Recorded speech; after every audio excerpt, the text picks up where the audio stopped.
The legends have it that your first guitar was very much a homemade job. Can you tell us about that? Yeah. My first guitar didn't even have a name. The first guitar that I owned, it didn't have a name. And so my mother bought me this guitar. She was making $8 a day. And she had to walk 8 miles every day, to this real old town called Greenwood. And that's where I was born, Greenwood, Mississippi. Yep. And she used to walk every day, 4 miles to the little town and 4 miles back. That's 8 miles. And so my brother had a piece of wire outside the house, that he was playing guitar, trying to learn this string, one string, and so he got good with it. So I broke the string, the string upside the wall, the one he had, was learning on. And so he jumped on me about the string. In other words, we got to fight.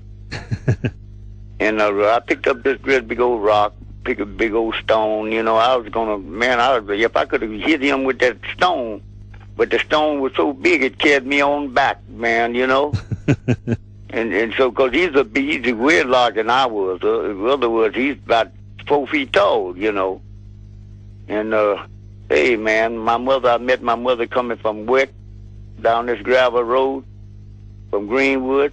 Yeah. And I met her, and so she asked me what was the matter with me, because I was crying and everything, and I told her I broke his string upside the wall, and he got mad, She said, well, you just wait, son. Say, my mother gonna get you a guitar. I cheered, that cheered me up. I know she was right, because she didn't lie. And sure enough, man, she went back that week. She was making $8 a week, and the guitar cost $8. Wow, so we didn't eat for a week. Goodness me. Almost a week, because we didn't have enough food, and she the one that was bringing the food. My daddy, he was one of them kind of scoot guys, that he liked the women, and he liked this, and he liked that, and so he didn't stay at home, and he didn't do nothing. So my mother was the breadwinner. And so she bought me this $8 guitar with no name. And that's the guitar I learned on. And so my brother, after, he actually wanted to play my guitar, the one that I broke the string upside the wall. And I didn't do him like he did me. I let him play it. And so he learned. He had already known more than I know, Yeah. But man, I let him play on my guitar. Me and him both, we got all right, Yeah. I learned on that $8 guitar. But I carried the field one day because this guy had me on the tractor, and with a half a bale of hay sitting up in the seat so I can reach the steering wheel. And he had the side outfit for the brakes and the pedal, Yeah. And so, hey, man, I this old John Deere with the John Deere. I out that tractor and got my guitar. And I carried the field with me. He got my guitar. He didn't know it. The guy didn't know it. I carried my guitar to the field with me that day on the tractor. And I got over behind the tractor wheel. I parked the tractor. I didn't plow the road, man. And I parked the tractor, and the old tractor sitting down, pop, John Deere at that time, in the 50s. Yeah. And so what happened, he slipped up on me on this horse, man, on a horse. And, I'm looking for him in this old pickup truck. But he slipped up on me on this horse. And I'm playing my guitar, man, behind the tractor wheel. And so he jumps down off the horse and, man, and grabbed the guitar and break it across the tractor wheel.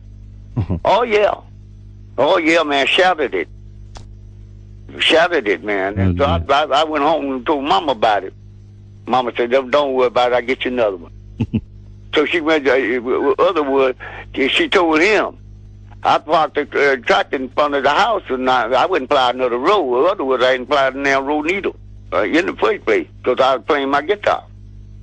But I didn't have no business playing it on this job in the first place, Yeah, yeah. But man, what happened? He going to, man. He helped me. If I could have hit him, I'm gonna tell you, I believe I killed him. And so my mother went and bought me another guitar. In less than 2 weeks, I had a $14 guitar this time. No, $16 guitar. This one cost twice as much my mother paid. It had a name to it. A Zeppy. A Zeppy guitar, man. Zeppy. Yeah. And so I promised him I wouldn't play on it on my job, you know. Mm-hmm. So I kept that guitar for 23 years. Really just wouldn't play at all, you know. And so that's what happened. You remember your first meeting with the great Howlin' Wolf and how you got to be part of his band? Oh, well, I met Wolf in this little place called West Memphis, Arkansas. Well, he came by. Me and James Cotton grew up together, you know. Mm. And we were from the same state. And Wolf came by to where we were staying at. And I was staying with Cotton. Then my mother and them let me leave home because they wanted me to get out there in the first place. And because all the kids had to marry. I'm one of 13 kids. And Wolf was playing on this broadcast station. He had 30 minutes on KWEM in West Memphis. That was the radio station there, singing to it. Yep. And so he had 30 minutes on there with his old band, and I heard him. And me and Cotton was standing there, we heard this guy. I said, hey, Cotton. He said, oh, yeah, Hubert, that's Wolf. That's the Howlin' Wolf. I said, oh. I said, hey, man, he's a bad guy, man. So I didn't know I was going to get a chance to play with him, man. So when I went to this place called Southfield, Arkansas, which he was playing this honky-tonk on Mississippi River. And so these folks wouldn't let me in, man. Mm. They wouldn't let me in because I was very young then. And I stacked me some Coca-Cola crates up in the back of this room where they was playing at. Oh, yeah. Which they was playing in the back, and they was gambling in the front, in the middle, and then they selling fish on the other side, and they was dancing on, And so, oh man, it was nice. I thought that was it. And so, somebody snatched these Coca-Cola crates out from under me on the outside. And this all fan was right up over the bandstand, man, right over Wolf and them head, where they could catch them out, All the smoke and stuff go out. And so, over and on his head I went, me and him and me and the fan. And so he caught me in the fan, man. And he set me down. He said, hey, bring him a chair. And so I sat down between him, Guitar Murphy, Willie Johnson, all these guys, man. And so that was my first break. So he taking me home that night and told Mama, don't whoop me. They don't whoop this young man. He gonna be all right. I'm gonna hire him one day. Sure enough, he hired me, man. Yeah. 2 weeks he came by where me and Cotton was staying. He asked Cotton. He said, "Hey, man, can I borrow the young man?" Cotton said, "Sure." I asked Cotton. I said, "Oh, you mean it, man?" He said, "Yeah, you go on with it, man." I said, "Good. You make more money with Wolf than you will with me. You know what me and you, we'd been done." I said, "Thank you." So 2 weeks later, Wolf sent after me to come to Chicago. Just to duet, Yep. And so he started a new band. And that's what happened, man. 25 years I was with him. Well, there was a brief time when you left Wolf and went with Muddy Waters too, wasn't there? Oh, yeah. Yeah. Sure. You know how youngsters is. Well, Muddy tripled the money. Muddy gave me 3 times the money. And so hey, man, I'm going to go, when you're young like that, you don't know what the devil you're doing in the first place. Yeah. But, man, I went. Muddy told me he had one night. Well, he told me, he said, we going out of town here tomorrow. He said, be at my house at 8 o'clock and bring your clothes. I said, okay. And he didn't tell me how many to bring. He just said clothes. So I brought a suit. He said, man, that's what you got in that bag there? When I got there, 8 o'clock next morning. I said, yeah, I got a suit. He said, hey, man, we got 41 nights, man. 41 days. I said, hey, now you tell me. I started going right back to Wolf then. But I was like, hey, man, I had the money, and then I thought about the money he gave me and everything. I said, shoot, I'm gonna make these 41-nighters and everything. I was young. And sure enough, man, them 41-nighters like to been killed me. We missed a job. Well, the last job out of these 41 nights that we had was 1,000 miles apart from the last job we did.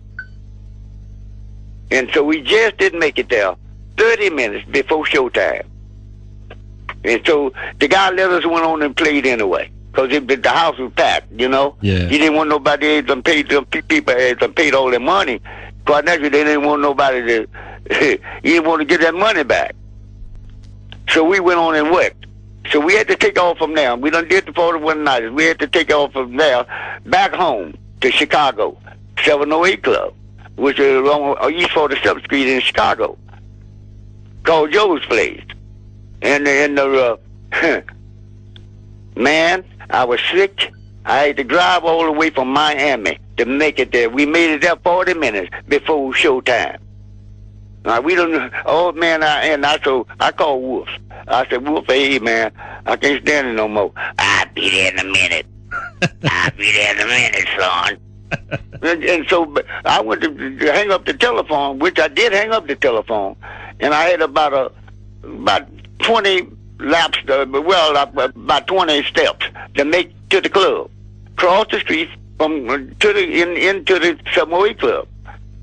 And man, I looked around. I looked back there, Wolf. I said, I knew this man could have made it here in a minute and a half. I said, but he is here. I said, he did make it. I said, how in the devil this guy live 40 miles from now, you know, from the club? But you know what he did? I know what happened. He was cross the streets. He explained to me afterward. He was cross the streets on the other end, saw me make the telephone call. And he know good, you know what I mean? Yeah. To him. And they transferred the call from the house to him. And you know? Yeah. And so he walked in and told Mother, he said, hey man, he ain't playing another lick. That's it. I come to get my son. Mother sit down and cry like a baby. Well, I learned him all he know. I learned him everything. You ain't learned him nothing. He don't need know all of my songs. I don't have to play. Well, I ain't going to tell you what he said because he's cutting there what he said. But anyway, I didn't play no more. I went back to the Wolf. So, there's a bit of competition between those two, wasn't there? Well, sure it was. Yeah. They, you know, like a rival, you know. Yeah. That's what it was. With the guys, you know, one thought they was, could outdo the other one. You know how it is. Yeah. And everything. So, but these guys, man, they stayed the other way for, 10 years. You know. Till both of them got sick. And everything. I never will forget it. Jamaica was at Ann Harbor Blues Festival. These guys put us all out, both bands out. And Muddy's band and Wolf band. So we had another trailer behind. You know how they do it at these parks. And it was a peephole. They had a peephole in what it was in their place. And so I saw these guys hugging. So I went and got over this man. I said, hey, man, look at these guys. Look at them, man. He said, Hubert, I've been waiting on this 10 years like you. He said, that's where it should be. So that's when these guys made up. But both of them was sick at that time. Yeah. You know, so it was. So that's what happened. Wow. They got together. And I was so glad to see the makeup before, you know, they passed. Yeah. The happy ending. A happy ending, man. Yeah. That's what happened. That's what happened, John. Happy ending, man. Did the Wolf allow you a lot of freedom to develop your own style and try out new things? Well, sure he did. Yep. Sure he did. I tell you, don't be for him. I don't believe I'd have had my own stuff, including a little praying to God, you know, and everything. So, hey, man, he fired me. He used to fire me often, though. He fired me 5 minutes, 2 minutes, 3 minutes. And before we could get hired, you fired, you hired. You know, sometimes it's no kidding. But the longest time I was off, that's when he told me to go home. He said, you would go home and get your stuff together, man, before you come back. Make sure you do, or don't come back. That's what I did, man. So, away from the music, did you have a close friendship as well? Yeah, sure. Yeah. Sure. Man, it was great. I'm going to tell you something. I learned a lot, and not only that, I met him. Things when I got fired that time, he told me don't come back until I got his music straight. So what happened, I played with a straight pick with him 8 years. And he didn't like the pick in the first place. He wanted me to use my fingers. And so that's how the finger style come in, with me. Yeah, yep.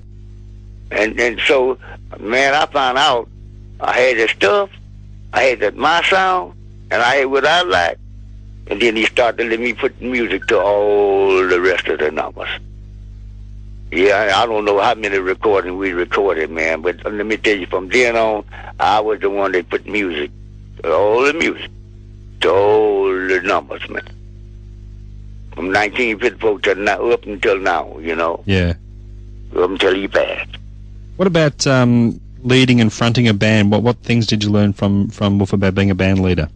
Well, I learned a lot. But let me tell you something. I don't have a band. I really don't have a band. I ain't had a band since we were up. Yes, I did. Oh, yes, I did. I hired some guys to play with me at Chicago Blues. I never forget this. But they wouldn't even hire me after we passed. They didn't hire me in 4 years. So they told me I was dead too, So I went to Texas. I went to Texas and stayed, and I knew I could work there. And so when I got this call one day, and my wife said, "Will you come home?" Said, "You got it's very important." I said, "Sure." So when I got back there, man, everybody had done called. They want to hire me. They want to raise the price. They want to do this, and I really jacked it up on them then, man. So that's what happened. Outside of Wolf and Muddy, you've also played with many other wonderful artists. Any that stand out? Who that? You've played with many other wonderful artists as well, not just Wolf and Muddy. Which ones really stand out for you? Well, I tell you what, talk about on Wolf's album, on Wolf recording. On Wolf recordings, or all the recording I did with people. Well, basically, yeah, everything, yeah. Well, okay then. Well, what happened? I hope Chuck Berry's could record School Days, Deep Feelings. I hope Jimmy Reed, yep. Big Boss Man. Oh man, they're going down the line. I hope a lot of people. Otherwise, I'm on a lot of recordings. Yeah. If you look at the records and things and CDs and things, you'll see who's playing. Absolutely. So when I was fortunate enough to have my own sound and everything, man, my playing and everything. I don't care what kind of guitar it is or what. It's going to sound like I want it to sound anyway. What about the sessions in London in 1970 with Wolf? What do you remember of those? I remember when Eric Clapton called the company because they didn't want me to come over there. They didn't want me to be on this session because they was trying to make these guys, make them some money, and so they didn't want me to go. So Eric called the company and he told them if I wasn't going to be on the record, he wasn't coming. And so when they had to get me on the next plane, I didn't even have a passport, man. Wow. So when I went over there and did, man, them guys played in the ice. I mean, really. So Wolf was 16. He had a doctor with him day and night, man. Really? But a whole 8 days. Well, we had 2 weeks to do the recording. Well, what happened? We did it in 8 days. One night, he wasn't able to do now no more. But we did it in 8 days. We finished, and on the last night, after we did 2 numbers, I thought that's going to be it for him. But he had that doctor sitting inside of him. Yep. In case he have to, shoot him, when I'm talking about, give him the needle. And we did 3. We did the last 3. So we did it in 8 days, the whole album, London session. Yeah. Yeah, and that was great, man. I got a chance to sit down with Eric and, oh, man, we had all these guys. Bill Wyman, we had all these guys on there. It was great. That's a wonderful record. Yeah, I liked it too, John. Yeah. After Wolf died, was it difficult for you to get up and move on to the next stage of your career? No, it wasn't difficult. Yeah, in a way it was, because, I really stayed off 3 months. I went to Texas, man, like I'm saying. Yeah. I rested for a whole 3 months before I found out that he wouldn't want me to stop playing, just because he passed. He told me. He had already told me before he died. Yeah. He said, hey, Hubert, y'all try to stick together. Get the band on, man. Don't scar my name. Our name, he said. Yeah. Don't scar our name, Hubert. And I promised him I wouldn't. That's why I'm here. Talking about your music today, do you include a lot of the old Wolf material in your show? Yeah. Yeah. A lot. I do. I play Little Red Rooster. I play all these stuff, man. Sure. I got to. Now, you said you don't have a regular band, so what do you normally do? You pick up a bunch of local musicians wherever you play? Yeah. Right now I'm working with a guy, one of the guys that Steve books. It's Sean Chambers, Yep. Sean Chambers. Oh, yes, yes. Huh? Yeah, I've heard of Sean, yeah. All right, then. Yeah. And so this is who I'm working with now, So we finna come to Europe now, Oh, excellent. Yes, right. Any chance we could see you down here? We'd love to have you down in Australia. I sure would. I've been there once. Yeah, that's right. I was there once with me and Mojo Buford. That's right. Yeah, a good while ago. You don't seem to have lost any enthusiasm for music after all these years. How do you keep the enthusiasm up? Oh man, I've been doing a whole lot of stuff, recording and everything. I just got through. I met Steve told you. Me and Keith Richard. Yeah. And Eric Clapton and all those. We got this recording. These guys hipping me, Oh, excellent. Yeah. So I think it should be great. I guess they're going to probably try to get it out by January. Okay, so it's all finished and ready to go, is it? Yeah. Oh, that's excellent. You still find yourself learning things about the guitar after all these years? Sure I do. Yeah? Sure, who don't? And I know things I know that I could do, but I just wasn't interested, Yeah. And so, but now, when these things come to me, I just pick it up. I say, oh, yeah, I remember. I said, yeah, this is what I should have been doing, Yeah. Yeah, sure. You learn different things, but I'm in the blues field, So I play it like I want to. Who are some of your favorite guitarists today? Well, I tell you what, I really ain't got too many favorite guitarists. The other ones, I got all of them is favorite to me. My favorite guitars. Mm-hmm. Now my cousin Matt Murphy. Yeah. Now I think he's one of the best in the world, man. But I still say you can't do what I can do. But we don't argue about it. We ain't rivals.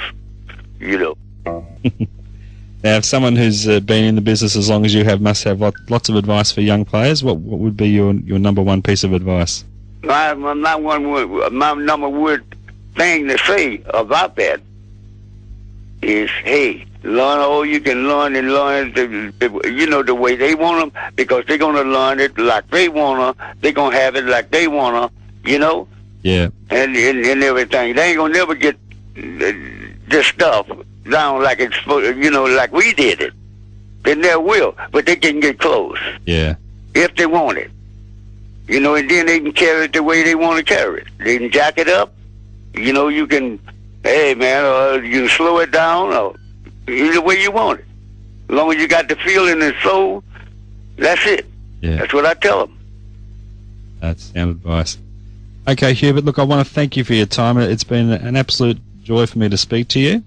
Oh, you are welcome, and I'm glad to talk to you, John. I hope to see you, man. Oh, well, we'd love to have you down here. Love to have you down here. That's what I want to hear. I'd like to see you guys again. That'd be great, Hubert. Okay, you take care. You're welcome. And we'll keep our fingers crossed we see you down here real soon. All right. Okay, thanks a lot. Thank you. Bye-bye. Bye-bye.